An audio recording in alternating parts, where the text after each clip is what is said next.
ब्रह्ममुरारिसुरार्चितलिङ्गं निर्मलभाषितशोभितलिङ्गं जन्मजदुःखविनाशकलिङ्गं तत्प्रणमामि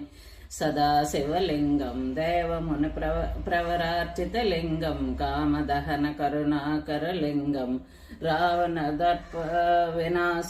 विनाशकलिङ्गं तत्प्रणमामि सदा शिवलिङ्गं